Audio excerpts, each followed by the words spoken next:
네, 기조연설 듣고 왔습니다. 정말 시간이 가는 줄 모르게 알찬 얘기들을 많이 해주셔 가지고 순식간에 지나간 것 같습니다. 일단 클레이튼 어떤 모습 보여주게 될지, 그리고 12월에 또 프로그램을 하나 또 런칭을 한다고 하죠.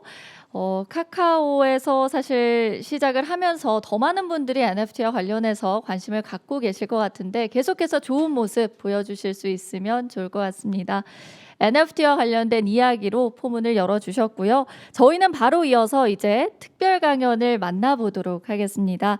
성소라 전 미국 워싱턴대 경영대학 교수님께서 진행해 주실 예정입니다. 제가 성 교수님도 간단하게 좀 소개를 해드리려고 하는데요. 웹 3.0 시대, 그리고 NFT의 중요성에 대해서 이야기해 주시겠습니다. 아마 아시는 분들은 아실 것 같은데 2020년 포에츠 앤드 퀀츠 선정 세계 50대 경영대학 교수로 꼽히시는 등 정말 최근까지 글로벌 후학 양성에 힘써주고 계신 분입니다. 저희가 어떤 이유로 이 교수님께서 NFT 시장에 관심을 갖게 되셨는지 이야기 청해 듣도록 하겠습니다. 여러분 따뜻한 박수 부탁드립니다.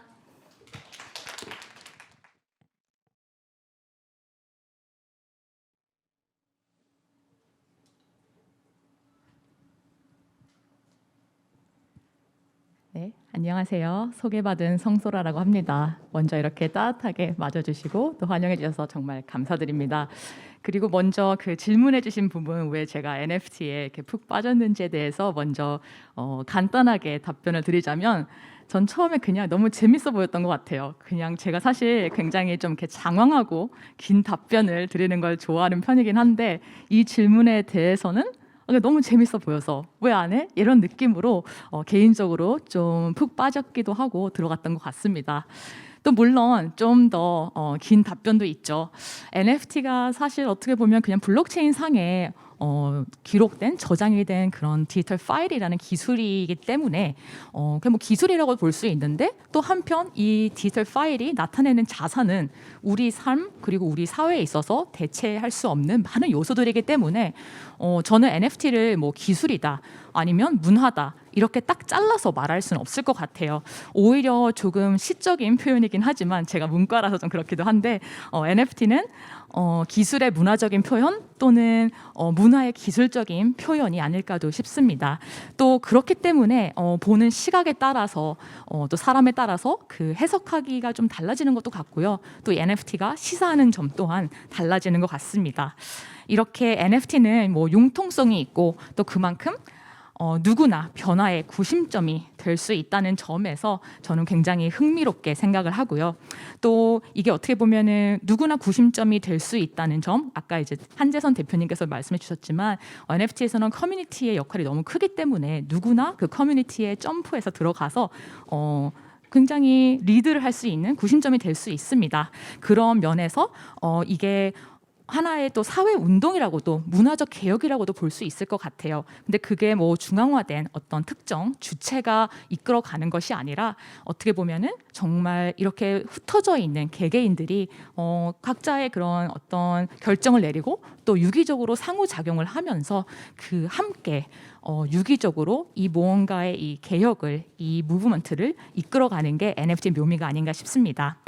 그래서 제가 사실 오늘 이 자리를 준비를 하면서 정말 많은 고민을 했습니다.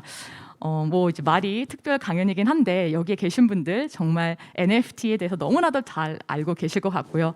또 이걸 지금 라이브로 시청하고 계시는 시청자분들께서도 NFT가 워낙 요즘 화두이다 보니까 NFT가 무엇인지 정말 잘 알고 계실 것 같아서, 제가 이 미니 강연을 통해서 여러분들께 여러분의 20분에 얼마나 그런 가치를 애드해 드릴 수 있을까 생각을 좀 고민을 하다가, 제가 생각했던 부분은 일단 뭐 제가 이 하트를 놓쳤네요. 네, 제가 항상 뭐 이제 강연을 할 때 하는 부분은 뭐 NFT와 아트가 만나면서 그 기존의 미술 시장에 큰 개혁이 일었고, 또 특히 뭐 수집품, 그 NFT 컬렉터블이죠.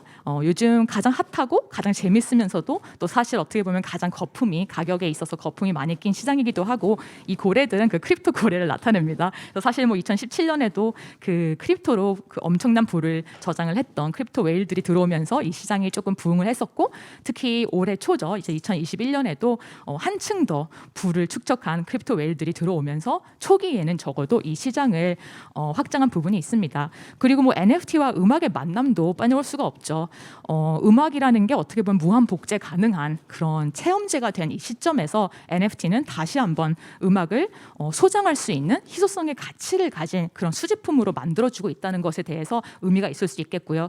또 뭐 메타버스 요즘에 굉장히 난리죠. 그 메타버스와 NFT의 만남에 있어서 가장 밀접한 관계를 가지고 있는 부분은 아마 게임일 거예요. 게임과 그 디지털 부동산이라고 하는 것인데 이 둘도 특히 뭐 게임 같은 경우는 여기서 보시면 알겠지만 특정 어느 또 뭐 특히 개도국 같은 곳에서는 이런 NFT 기반의 게임을 하면서 정말 생계를 이어나가는 사람들이 생길 정도로 그런 사회적인 의미도 있는 것 같습니다. 그래서 제가 뭐 이렇게 빨리빨리 돌아갔는데요. 이제 이런 잠깐만요. 제가 오늘 여러 가지의 그 느낌표와 물음표를 여러분께 드리기 위해서 사실 노트를 좀 적어와서 좀 부산스럽게 손이 움직이더라도 이해해 주시기 바랍니다. 그래서 이런 것들은 여러분들이 굉장히 좀 익숙하실 것 같아서 제가 이제 곰곰이 생각을 하다가 결정을 했습니다.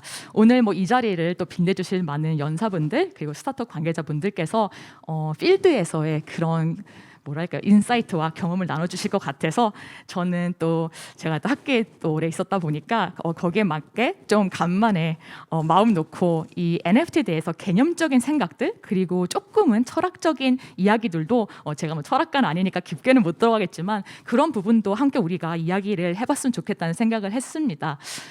NFT를 통해서 우리가 어떤 이상향을 향해서 많은 사람들이 지금 달려가고 있는데 잠깐은 또 이제 쉬면서 그 이상향이 도대체 무엇인지 그것을 통해서 우리가 정말 이루려고 하는 게 무엇인지를 한 번쯤은 생각을 해봐도 의미 있는 시간이 되지 않을까 싶습니다. 그래서 뭐 저 개인적으로는 이런 질문을 스스로에 좀 하면서 논문 모드로 좀 들어갔죠. 어떤 식으로 약간 이론을 생각을 해볼까 하다가 2010년 초반 중반 제가 이제 그때 박사 과정에 있었었는데 그때 생각이 많이 나더라고요. 그때 제가 인시아드 경영대라는 곳에서 이제 박사 과정을 했는데 싱가포르 캠퍼스에 주로 있었습니다. 그 특히 뭐 많이들 아시겠지만 2010년 초반, 뭐 2013년 4년 그때는 특히 싱가포르이 그 스마트 네이션 이니시에이티브라고 해서 온 나라가 그 디지털 트랜스포메이션을 하는데 굉장히 빠져 있었어요. 그래서 어디를 가나 뭐 신기술들이죠. 그런 이야기로 가득했었고 또 이런 신기술을 통해서 이 나라가 그 세계가 어떻게 변해갈까라는 그런 막연한 기대라고 할까요? 아니면 조금은 더 구체화된 기대로 정말 온 나라가 뭐랄까요 타오르고 있었습니다. 저도 거기에 이제 일조를 해서 그런 분위기를 한껏 즐기면서 저도 개인적으로 뭐 IoT나 블록체인 같은 신기술이 등장을 했을 때 시장이 어떻게 형성이 되는가, 특히 예전처럼 뭐 메이저 플레이어들이 아니라 정말 소셜 미디어를 통해서 온라인 그 담론화가 많이 되는 그런 군중이 생기는 이런 컨텍스트 안에서 시장이 어떻게 형성이 되고 또 그 안에서 스타트업들이 어떻게 포지셔닝을 하는지를 연구를 했는데요. 그런 연구를 하면서 좀 흥미로웠던 것은 이런 신기술을 둘러싼 얼리 어답터들의 그런 담론이 하나의 견고한 시장으로 가는 그 과정에 있어서 아무래도 초기에는 사회적으로 합의가 된 그런 가치 산정에 대한 기준이 없다 보니까 온라인에서 좀 산발적으로 일어나는 이런 담론 그리고 거기서 사용이 되는 언어 이런 것들이 굉장히 그런 시장의 기초가 되는데 기준이 되는데 큰 역할을 하고 있었습니다. 그래서 제가 이거는 제가 데이터를 가지고 좀 직접 돌려봤던 것들인데요. 그냥 언어들이 처음에는 굉장히 랜덤하게 산발적으로 일어나다가 결국은 어느 순간 특정한 패턴을 향해서 수렴을 하면서 그 의미론적 그 위쪽에 보시죠. 빨간색, 초록색, 파란색의 의미론적으로 그러니까 시멘틱을 베이스로 나눠진 그룹들인데 그런 식으로 언어가 나눠지면서 또 시장 또한 그걸 기점으로 나눠졌고 또 스타트업들 그 기존의 기업들도 그런 언어의 뭉침에 이제 올라타면서 자신을 나타내는 아이덴티티를 구축하는 모습을 볼 수 있었습니다. 그리고 또 하나 더 말씀드리자면요. 여기서 이제 보시면 이건 제가 이제 사물 인터넷, 그러니까 IoT죠. 그거라는 토픽을 가지고 그 전 세계에 펼쳐져 있는 군중, 온라인 크라우드입니다. 그 소셜 미디어를 통해서 모여 있는 군중들이 담론화를 하는 패턴을 제가 이제 시각적으로 표현을 했던 건데요.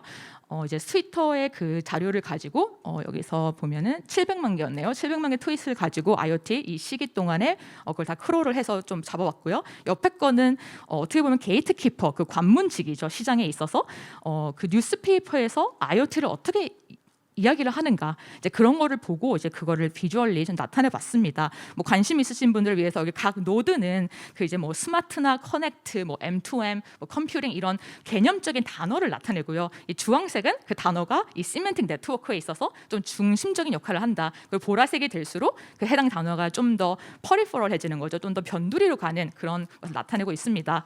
그래서 옆에 보시면은 뭐 뉴스 미디어 같은 그런 시장의 게이트키퍼의 그걸 보시면 사실 주류와 변방의 개념이 굉장히 나뉘어서 발전하고 있는 것을 보실 수 있죠. 이제 그들의 뭐랄까요? 그 골은 굉장히 주류와 변방의 개념을 나눠서 시장의 판을 제시를 하는 거고 군중 같은 경우는 이제 보시면 알다시피 그냥 다 뭉쳐 있습니다. 뭐 주류고 변방이고 다 뭉쳐서 서로 그런 명확성 없이 동시다발적으로 이제 그 프로그레션을 하면서 궁극적으로는 그 개념들이 의미론적에 있어서 점점 그 가치의 영역을 크게 펼쳐 나가는 것을 보실 수 있을 겁니다. 그래서 또 이 신시장에 들어온 스타트업들 입장에서는 이런 군중의 언어적인 뭐 패턴, 그런 형태에 좀 올라타서 자기를 나타낼 수 있고 또 그런 스타트업들이 확실히 서바이벌에 있어서 또 뭐 예를 들어서 뭐 벤처 펀딩을 받는다던가 이런 거에 있어서 더 높은 수위를 보여주는 걸 제가 찾을 수 있었었고요. 또 역으로 이런 새로운 스타트업들이 생겨나면서 군중의 입장에서는 그 군중의 어떻게 보면은 그런 특정한 문화와 효용에 기반하는 커뮤니티들로 그 군중이 분화되어 가는 모습을 볼 수 있었습니다. 제가 이 말씀을 왜 드리냐면은 여기서는 그 군중이 산발적으로 모여서 언어라는 것을 이용을 하면서 시장을 어떤 신기술을 담론화를 시키면서 이제 커뮤니티로 분화가 되고 그 커뮤니티를 나누는 그 바운더리가 시장의 기준이 되었는데 NFT와 같은 경우는 조금 다른 것 같아요. 이제 대표님께서도 이제 말씀하신 것처럼 NFT와 같은 경우에는 그 담론을 뭐랄까 처음에 이끌어가는 군중 자체가 처음부터 굉장히 소규모의 커뮤니티일 수가 있다는 점이 기존에 있는 시장과는 좀 다른 부분이 있는 것 같습니다. 왜냐하면 NFT는 처음부터 뭐 대규모적인 그런 사회적인 합의가 없어도 그 NFT의 가치를 인정을 받고 또 추후에 점차적으로 그 가치의 영역을 늘려갈 수 있기 때문에 처음부터 그 대규모의 군중의 뭐랄까요 그런 합의가 필요가 없다는 부분이 있는데요. 그렇기 때문에 기존의 시장 형성에 있어서는 그 다이나믹 그 군중이 점차적으로 커뮤니티로 분화가 되면서 시장의 카테고리를 정립하는 거였다면은 지금 NFT 시장이 보여주는 그런 패턴은 커뮤니티가 점차적으로 그 가치의 영역을 넓혀가면서 군중으로 편입이 되고 그 과정에서 초기 시장의 가치 기준을 확립을 하면서 그 시장이 확장되어 가는 것 같습니다. 그래서 어떻게 보면은 커뮤니티와 크라우드, 군중과 커뮤니티가 같은 느낌일 수 있지만 크라우드는 산발적이고 조정되지 않은 것이고 그냥 뿌려져 있는 거죠. 흩어져 있는 거고 커뮤니티는 어느 정도 조정이 된 그리고 누군가가 코디네이트를 하는 그런 개념이라서 이 시장이 두 개가 굉장히 다르게 발전하고 있는 게 굉장히 흥미로운 것 같아요. 그래서 또 이렇게 NFT가 아무래도 산발적으로 그 가치의 의미의 가치를 갈 수 있기 때문에 그 메타버스죠. 그 굉장히 유기적이고 산발적인 것을 기반으로 하는 메타버스 확장에 있어서도 NFT가 굉장히 중요한 그런 경제적이자 문화적인 기반으로 쓰이는 것도 여기에 기인한 것 같습니다. 또 하지만 이제 한편으로는 NFT가 커뮤니티에서 군중으로 그렇게 이어가는 다이나믹을 형성하다 보니까 그만큼 중앙화된 요소라는 그런 리스크도 존재를 합니다. 어찌 보면은 이제 탈중앙화를 표방하는 블록체인, 뭐 NFT 이런 존재의 이유 자체를 위협을 하는 요소가 아닐까도 싶은데요. 예를 들어서 뭐 크립토펑크와 같은 경우도 아시다시피 가장 좀 비싼 애들, 많은 대다수의 그런 비싼 펑크들은 소수의 크립토 웨일들의 그 소유를 갖고 있고요. 그리고 뭐 예를 들어서 뭐 디스코드나 같은 이런 소셜 플랫폼에 NFT 프로젝트들의 그런 커뮤니티가 활성화는 되어 있는데 아무래도 그런 프로젝트를 뭐 창시한 사람들 아니면 리더십 팀 아니면 또 예를 들어서 뭐 좀 더 비싼 돈을 주고 접근권을 NFT를 산 사람들이 좀 더 그 안에서도 리더 역할을 한다는 그 중앙화 요소가 있고 또 뭐 다오 같은 것도 요즘 핫하죠. 다오도 대체적으로 이제 초기에 들어간 멤버들이 아무래도 그 정보의 접근성에 있어서나 아니면 금전적인 부분에 있어서 좀 이익을 얻을 수 있는 부분이 있기 때문에 물론 그게 또 이제 다오가 사람들을 끌어들이는 인센티브가 되기도 하는데 그런 탈중앙화의 위협적인 요소가 있는 것은 분명한 것 같습니다. 그래서 이제 NFT가 이제 뭐 시장을 만나서 구현이 되는 과정에 있어서 이런 탈중앙화의 리스크가 사실 또 이제 일부에서는 요즘 굉장히 화두이기도 한데요. 여기서 제가 한번 생각을 해본 적이 있어요. 그 생각을 해본 부분은 이 탈중앙화의 위협이라는 게 정말 그냥 나쁜 것인가, 아니면 이게 진짜 무엇인가, 왜 사람들은 정말 탈중앙화를 원하는 것인가, 이런 질문을 하면서 제가 생각해 본 부분은 그 분산이라는 개념 그리고 탈중앙화라는 개념의 차이가 있는 것 같습니다. 잠깐만요. 이 두 개의 단어는 사실 우리가 이제 웹3를 논하면서 같이 많이 사용을 하는 단어들인데요. 언뜻 보면 비슷한 것 같지만 또 굉장히 다른 느낌이죠. 다른 포커스를 가지고 있습니다. 그래서 뭐 라프하게 봤을 때 이제 이 분산화, 디스트리뷰션이죠. 이제 이거 같은 경우에는 과정에 조금 더 포커스가 되어 있고, 탈중앙화 같은 경우는 그 아웃컴, 그 결과에 의미적인 초점이 맞춰 있는 것 같아요. 그래서 이제 NFT를 통한 소유권 거래를 통해서 이제 구축이 된 커뮤니티들은 그 커뮤니티 멤버들이 시공간의 제약을 받지 않고 그 분산된 리더십 을 가진다는 게 굉장히 큰 의미고 또 장점이기도 한데, 한마디로 그런 분산된 리더십을 가지고 있는 커뮤니티 멤버들이 다 일정량의 파워를, 힘을 가진 것은 아닙니다. 아무래도 이제 커뮤니티라는 특성상 그 안에는 그 파워의, 힘의 분포가 존재를 하죠. 그래서 일정 멤버가 조금 더 큰 힘을 갖게 되고, 또 그만큼 또 다른 멤버는 적은 양의 힘을 갖게 되는 건데요. 제가 여기서 생각했을 때는 분산화가 이런 힘의 분포에 있어서 탈중앙화를 약속하지는 못하는 것 같습니다. 분산화가 중요한 이유가 탈중앙화를 약속해 주기 때문에 그런 것도 아닌 것 같고요. 또한 탈중앙화가 약속하는 것이 부의 평등도 아닌 것 같습니다. 결국 이제 웹3가 표방하는 그런 철학은 시장의 참여자들이 중앙 집중화된 그런 개체로부터 데이터의 그런 프라이버시를 존중받고 권리를 되찾고, 또 어떻게 보면 그 플랫폼이나 아니면 중개인 없는 P2P 모델로 가면서 그런 초창기 어떻게 보면 인터넷이 의도했던 개인의 자유를 되찾는 게 목표인데, 다시 말해서 우리가 블록체인을 통해서 진정으로 이루고자 하는 탈중앙화는 뭐 힘의 탈중앙화라든지 아니면 부의 평등 이런 것이 아니라 개인의 자유이고, NFT는 그런 것에 있어서 커뮤니티 멤버들이 자신이 믿고 싶은 그런 가치를 찾고 그 커뮤니티 안에서 원하는 만큼의 리더십 포지션을 가지고 또 그것을 하면서 자신의 믿는 가치의 영역을 사회 저변에 확장시키게 하는 게 NFT가 가지고 있는 큰 메리트가 아닌가 싶습니다. 그래서 여기서 이제 뭐 커뮤니티가 군중으로 확대가 되면서 시장의 한 축이 되는 그 시장화의 과정에 있어서 커뮤니티 멤버들은 자신이 원하는 만큼의 분산된 리더십을 가지고 또 커뮤니티의 가치가 사회적인 그런 가치로 확장되어 가는 그 길에 있어서 군중의 자유가 보장될 수 있도록 노력을 해야 되는, 그런 의도적으로 노력을 해야 되는 게 그 NFT로 이루어진 커뮤니티 안에 있는 리더들, 분산된 리더십을 가지고 있는 멤버들의 앞으로 나아갈 역할이 아닌가 싶습니다. 그래서 뭐 며칠 전 이제 그 세계적인 영어 출판사, 그 사전 출판사죠, 그 컬린스에서 발표를 했죠. 그 NFT가 올해의 단어로 등극을 했다는 거였습니다. 2021년에 들면서 NFT의 그 단어의 사용량이 무려 11,000%가 증가를 했고, 이것은 정말 전례 없는 수치라고 합니다.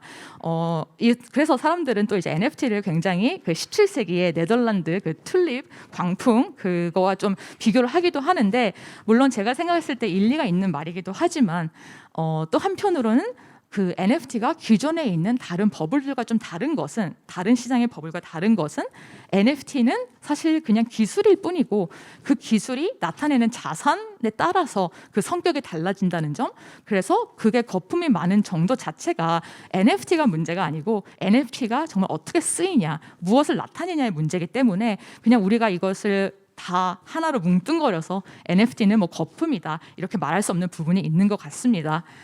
그래서 이제 보면 NFT가 이제 인터넷처럼 보편화된 기반 기술이 되어서 더 이상 NFT라는 단어 자체가 우리가 따로 쓰지 않는 그런 시대, 어떻게 보면 이제 컬린스에서 발표한 것처럼 올해의 단어라고 NFT라는 것을 발표하지 필요가 없을 그런 시대가 될 때까지는 사실 뭐 몇 년뿐만 아니라 한 몇십 년이 남았겠죠. 그리고 그 과정에서 정말 커뮤니티가 군중화가 되고 또 군중들이 커뮤니티에 들어오고, 그런 끊임없는 뭐랄까요, 그 시장의 플럭스와 그런 분리화 그리고 분산화가 이루어지면서 또 우리는 많은 시행착오를 겪게 될 거라 생각을 합니다.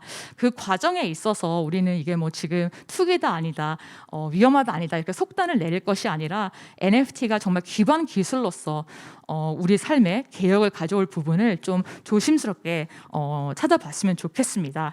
그래서 뭐 결국 NFT를 통한 뭐 문화, 기술, 르네상스 요즘 되게 많이 들리는 단어죠. 뭐 21세기형 르네상스를 구현하는 데 있어서는 뭐 신기술을 우리가 그냥 맹신하는 게 지금 문제가 아니라 맹신을 하면 안 되겠죠. 그거보다는 정말 인간의 그런 본능, 본성에 대한 고찰, 이해 그리고 뭐 시장의 타이밍에 대한 분석 이런 모든 것들이 굉장히 중요한데 그리고 그 중에서도 가장 큰 거는 이제 컨텐츠라는 부분도 있겠죠.